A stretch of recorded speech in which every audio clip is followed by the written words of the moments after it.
आज border roads organisation की 125 infrastructure project और वार मेमोरियल को राष्ट्र को समर्पित करते हुए मुझे अत्यधिक प्रसन्नता हो रही है। सबसे पहले मैं राष्ट्र सेवा में वीर गति को प्राप्त हुए सभी जवानों के प्रति अपनी श्रद्धांजलि अर्पित करता हूं। साथियों, हमारे जवानों ने हमेशा से जिस पराक्रम और वीरता का परिचय दिया है वो अपने आप में हम सब के लिए एक इंस्पिरेशन है। और मैं सही कहूं तो आज हम जिन इंफ्रास्ट्रक्चर प्रोजेक्ट्स का इनॉग्रेशन यहां कर रहे हैं, ये हमारे उन्हीं वीरों को राष्ट्र की ओर से श्रद्धांजलि है। इन्हें राष्ट्र को समर्पित करते हुए सचमुच मुझे गौरव की अनुभूति हो रही है। साथियों, हमारी सेनाओं के बहादुर जवान और आप जैसे बीआरओ के सभी कर्मी देश के लिए लगातार काम करते रहते हैं। किसी भी मौसम में, किसी भी स्थिति में काम करते रहने की आपकी जो भावना है, उसी का यह परिणाम है कि आज हमारा देश लगातार नई ऊंचाइयों को छू रहा है। मुझे बताया गया है इतनी बड़ी संख्या में यानी 125 इंफ्रास्ट्रक्चर प्रोजेक्ट्स का उद्घाटन एक साथ आज तक कभी नहीं हुआ है। तो यह अपने आप में बीआरओ के लिए और हम सबके लिए मैं मानता हूं एक मेजर अचीवमेंट है। और यह अचीवमेंट एक तरफ तो विकसित भारत के संकल्प का प्रमाण है, तो वहीं दूसरी तरफ यह प्रोजेक्ट्स बॉर्डर इंफ्रास्ट्रक्चर को मजबूत करने की हमारी सरकार की अनवेवरिंग कमिटमेंट की भी एक सजीव उदाहरण है। मुझे याद है कि इस वर्ष मई महीने में हमने 50 परियोजनाओं को राष्ट्र को समर्पित किया था। मुझे उस समय भी बेहद खुशी हुई थी और आज आपने इस ऐतिहासिक पड़ाव के साथ मेरी प्रसन्नता को, मेरी खुशी को कई गुना बढ़ा दिया है। साथियों, आज का दिन इसलिए भी विशेष महत्व रखता है क्योंकि आज लद्दाख में ही दारबुक श्योक दौलत बेग ओल्डी रोड पर निर्मित 920 मीटर लंबे श्योक टनल का भी उद्घाटन हुआ है। दुनिया के सबसे कठिन और चुनौतीपूर्ण टेरेन्स में निर्मित यह इंजीनियरिंग मार्वल लद्दाख जैसे स्पेसिफिक एरिया में all weather reliable connectivity ensure करेगा। इसके अलावा श्योक टनल भारी बर्फबारी, अवलांच और एक्सट्रीम टेम्परेचर वाले क्षेत्रों में भी सुरक्षा, मोबिलिटी और विशेषकर हार्श विंटर्स के दौरान तेज डिप्लॉयमेंट कैपेबिलिटी को भी कई गुना बढ़ाएगी।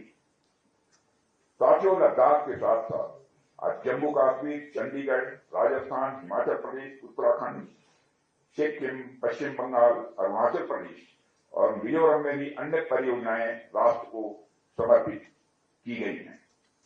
मुझे बताया गया है कि लगभग 5000 करोड़ की लागत से पूरे हुए ये 125 प्रोजेक्ट्स बीआरओ के इतिहास में अब तक का सबसे हाईएस्ट वैल्यू इनॉग्रेशन है।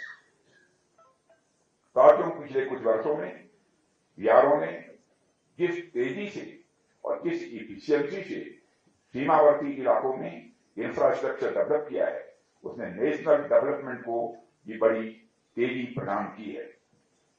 इंडिजिनस सॉल्यूशंस के माध्यम से कॉम्प्लेक्स प्रोजेक्ट्स को भी सफलतापूर्वक पूरा कर बॉर्डर रोड ऑर्गेनाइजेशन आज कम्युनिकेशन और कनेक्टिविटी के पर्याय के रूप में भी उभर चुका है।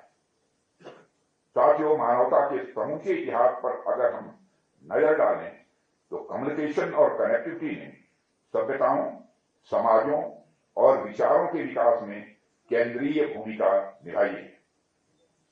आदिम युग की गुफा चित्रों से लेकर आज के डिजिटल नेटवर्क तक कम्युनिकेशन की हर प्रगति ने मनुष्य को न केवल जानकारी साझा करने में सक्षम बनाया है, बल्कि इसने सामूहिक चेतना के निर्माण में अपनी प्रभावी भूमिका निभाई है और इसने सामाजिक प्रगति में अपनी भूमिका निभाई है और इसने सभ्यता और संस्कृति को दिशा देने में भी अपनी भूमिका निभाई है। यह एक हिस्टोरिकल फैक्ट है।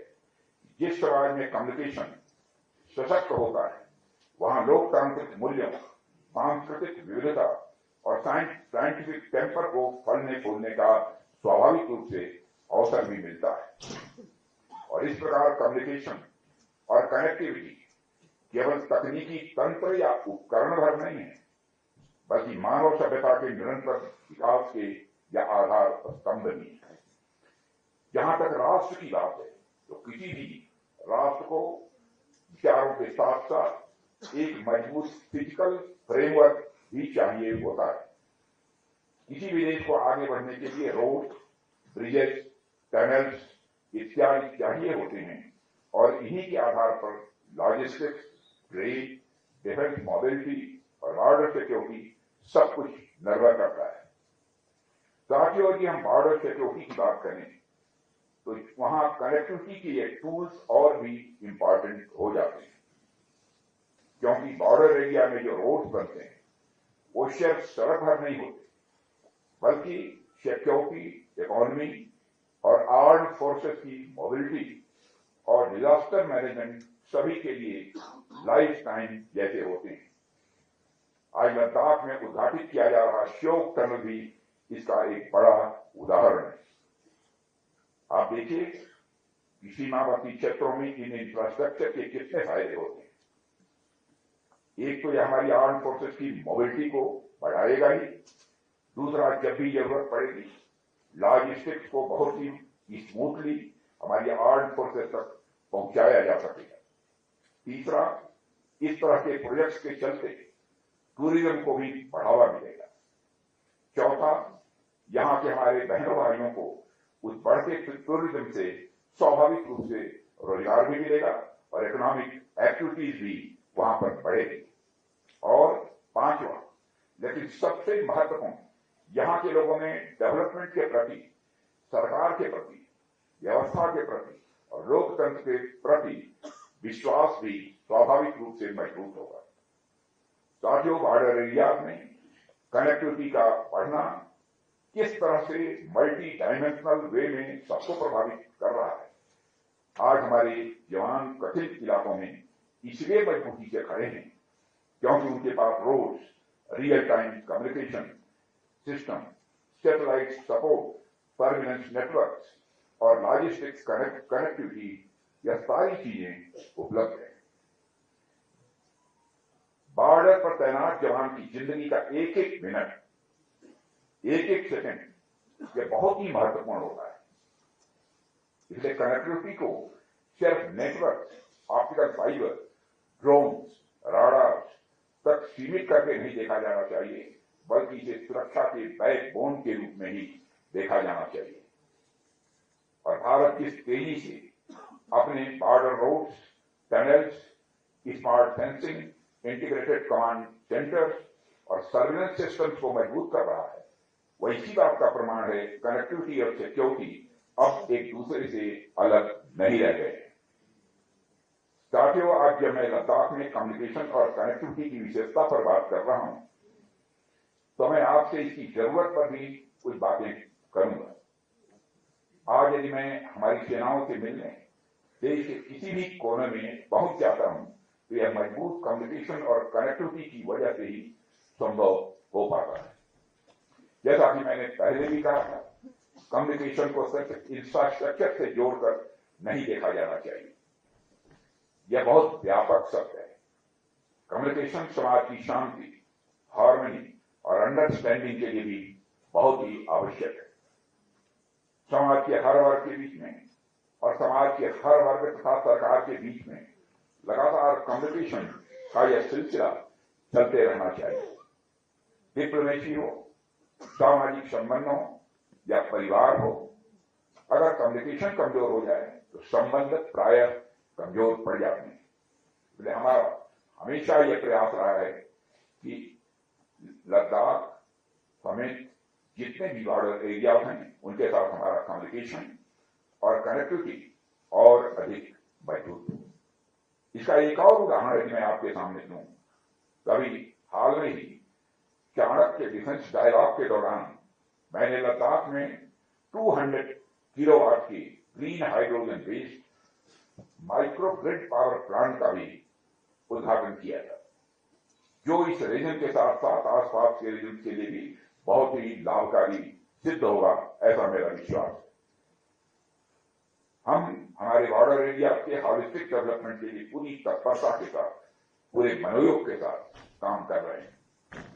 साथियों, हमारी सरकार, हमारी आर्म फोर्सेस और बॉर्डर रोड ऑर्गेनाइजेशन जैसे ऑर्गेनाइजेशन आपके साथ खड़ी, आपके दिलों से मजबूती से जुड़ी है। हमें बस इस जुड़ाव को और मजबूत करते रहना है ताकि हमारा संबंध किसी भी बाहरी तत्व से प्रभावित न होने पाए। और इस संबंध में मैं ऑपरेशन सिंदूर की चर्चा यहां पर जरूर करना चाहूंगा। अभी कुछ ही महीने पहले हमने देखा जब पहलगाम के दुर्दांत आतंकी हमले का जवाब देते हुए हमारी आर्म फोर्सेस ने ऑपरेशन सिंदूर को प्रभावी तरीके से अंजाम दिया, तो आतंकियों का क्या हर्ष किया ये दुनिया जानती है।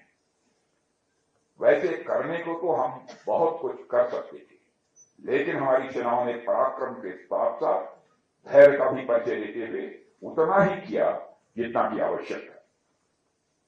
इतना बड़ा ऑपरेशन इसलिए संभव हो पाया क्योंकि हमारी कनेक्टिविटी स्ट्रांग थी।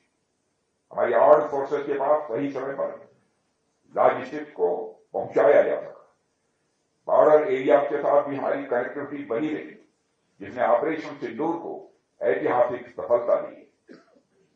साथियों, ऑपरेशन सिंदूर के दौरान हमारी आर्म्ड फोर्सेज और सिविल एडमिनिस्ट्रेशन के साथ बॉर्डर एरिया के नागरिकों का जो कोऑर्डिनेशन देखने को मिला है वह भी अपने में इनक्रेडिबल है। मैं लद्दाख के साथ साथ बॉर्डर एरिया के हर नागरिक को हमारी आर्म्ड फोर्सेज का सहयोग देने के लिए आभार प्रकट करता हूं। यह कोऑर्डिनेशन, यह म्यूचुअलिज्म ही हमारी पहचान है। हमारा आपसी जुड़ाव ही हमें दुनिया में सबसे अलग पहचान दिलाता है।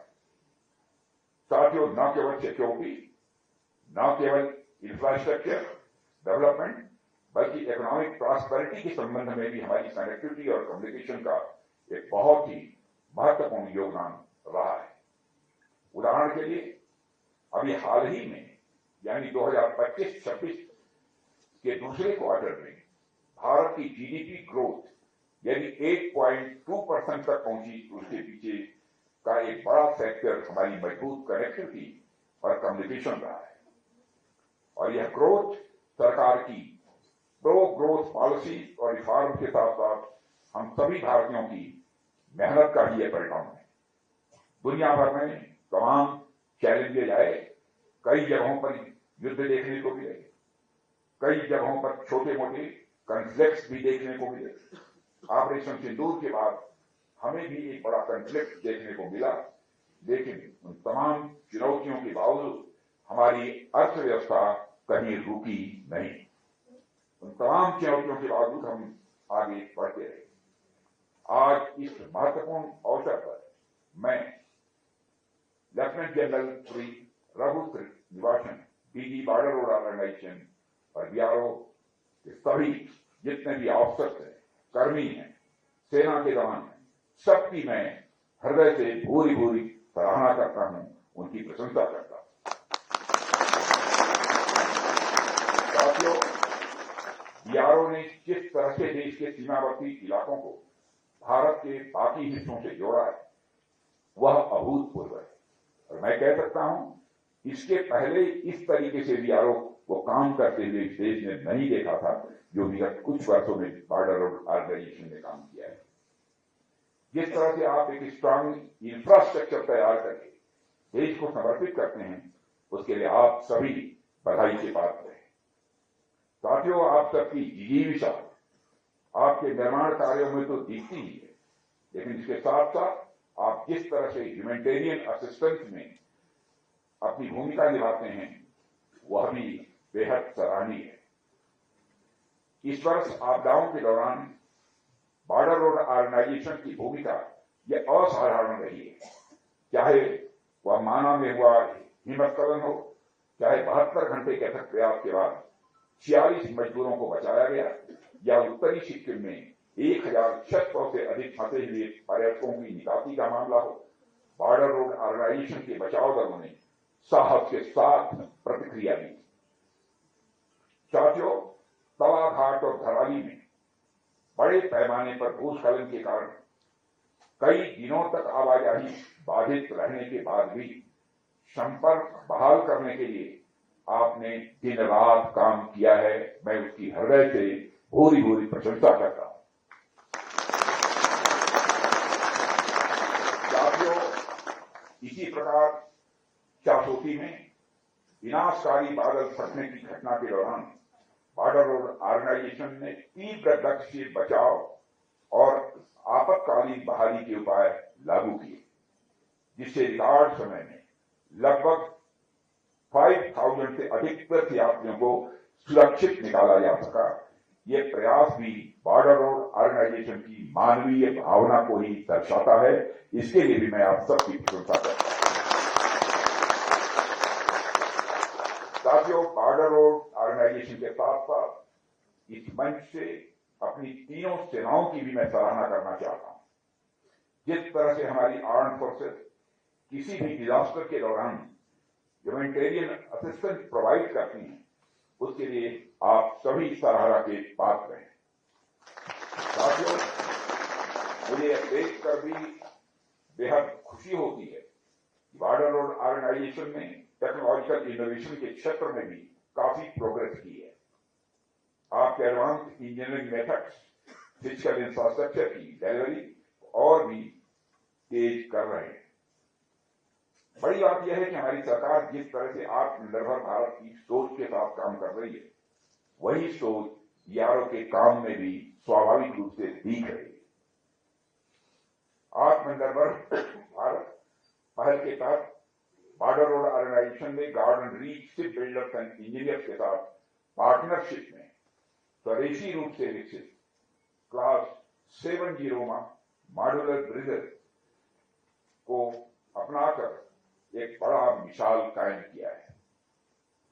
यह class 70 load bearer modular Breezer पूरी तरह से देश में ही डिजाइन और मैन्युफैक्चर किए गए हैं, जो भारत की इंजीनियरिंग आत्मनिर्भरता में एक महत्वपूर्ण माइलस्टोन है। कई अग्रिम स्थानों पर ऐसे पुलों का सफल निर्माण इस बात का यह प्रबल उदाहरण है कैसे स्वदेशी तकनीक, इंडिजिनस टेक्नोलॉजी बॉर्डर एरिया में इंफ्रास्ट्रक्चर को बदल रही है।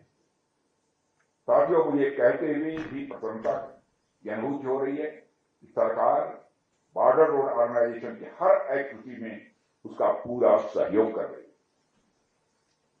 पिछले कुछ वर्षों में बॉर्डर रोड ऑर्गेनाइजेशन के बजट में तेजी से वृद्धि हुई है।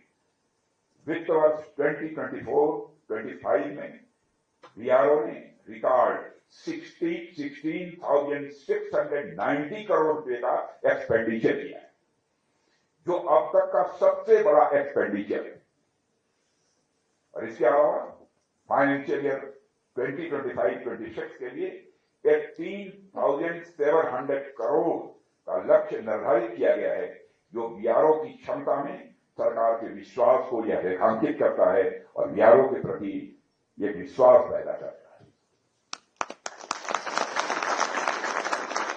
साथियों, आपका जो ध्येय वाक्य है, श्रमेण सर्वम साध्यम, मैं इसे सिर्फ एक वाक्य के रूप में नहीं देखता हूं, बल्कि यह वाक्य अपने आप में एक प्रेरणा है, एक इंस्पिरेशन है। श्रम सिर्फ शारीरिक प्रयास नहीं होता है, बल्कि यह मन की दृढ़ता, लक्ष्य की स्पष्टता और निरंतरता का नाम है। साथियों, एक समय के बाद परिस्थिति, संसाधन, विचार, दुर्विचार, सारी चीजें पीछे छूट जाती हैं, लेकिन जो आगे बढ़ता जाता है वह केवल है श्रम, आपका परिश्रम। जैसे आप आत्मनिर्भर भारत का उदाहरण देख लीजिए। जब हमने डिफेंस सेक्टर में भारत को आत्मनिर्भर बनाने के लिए प्रयास करना प्रारंभ किया, तो हमारे इन प्रयासों पर सवालिया निशान भी लगाए गए। हमारे पास ऐसा कोई कंक्रीट सिस्टम नहीं था कि हम भारत में आर्म्स एंड इक्विपमेंट बना पाए, लेकिन हमारे प्रधानमंत्री मोदी जी के मार्गदर्शन में हमने डिफेंस सेक्टर में इंपोर्ट बेस्ड कंट्री थे, लेकिन हमने मेहनत जारी रखी प्रधानमंत्री जी के नेतृत्व में, और पिछले 10 वर्षों में हमने जो मेहनत की उसका परिणाम आज हमें मिल रहा है। हमारा डोमेस्टिक डिफेंस प्रोडक्शन जो 2014 में जहां लगभग केवल 46,000 करोड़ रुपए था, वह आज बढ़कर 1.50 लाख करोड़ से अधिक तक पहुंच गया है। इसके अलावा डिफेंस एक्सपोर्ट जो 10 वर्ष पहले अप्रॉक्सिमेटली 1,000 करोड़ रुपए हुआ करता था, आज वह अप्रॉक्सिमेटली 25,000 करोड़ रुपए तक पहुंच गया।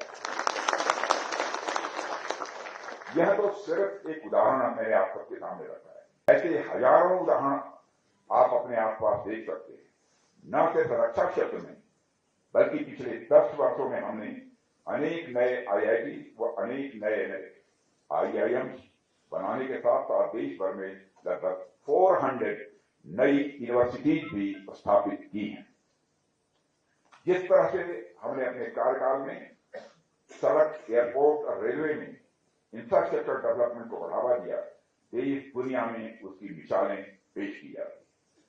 2014 तक जहां भारत के पास 97,000 किलोमीटर तक के नेशनल हाईवे थे, वहीं प्रधानमंत्री मोदी जी के नेतृत्व में आज इनकी संख्या बढ़कर लगभग 1.5 लाख किलोमीटर तक पहुंची।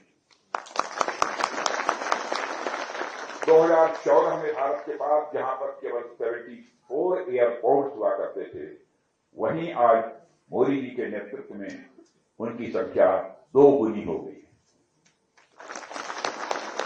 कुल मिलाकर यदि कहना हो साथियों, तो मैं कह सकता हूं कि आपकी सफलता उसी पर टिकती है कि आपने कितना परिश्रम किया है। साथियों, अगर श्रम रुक गया, परिश्रम रुक गया, तो प्रगति भी स्वाभाविक रूप से रुक जाएगी। अगर प्रयास कमजोर हुआ तो परिणाम भी स्वाभाविक रूप से कमजोर हो जाएंगे। इसलिए श्रम कोई विकल्प नहीं है, श्रम अनिवार्यता है। श्रम आज के समय की यह जरूरत है। श्रम एक भावना है जो हम सबके अंदर रहनी चाहिए। आप आज जितना श्रम कर रहे हैं, बीआरओ का नाम उतना ही ऊंचा हो रहा है। देश का विकास और तेजी के साथ हो रहा है। आपका यही श्रम आने वाले वर्षों में आपकी पहचान, आपकी उपलब्धियां और आपका गौरव बनकर आपके साथ खड़ा होगा। यह बात मैं विश्वास के साथ कह सकता हूं। साथियों, मुझे पूरा विश्वास है कि बीआरओ और सरकार के और इस देश के नागरिकों के भरोसे पर ऐसे ही खड़खड़ाव करता रहेगा। श्रमेण सर्वम साध्यम, यह आपकी जो भावना है वो इसी प्रकार असंभव को भी संभव बनाती रहे। साथियों, आप इसी तरह राष्ट्र की दूरस्थ सीमाओं को भी देश के बाकी हिस्सों से जोड़ते रहेंगे और लोगों के दिलों में अपनी जगह इसी तरह बनाते रहेंगे, ऐसा भी मेरा पक्का विश्वास है।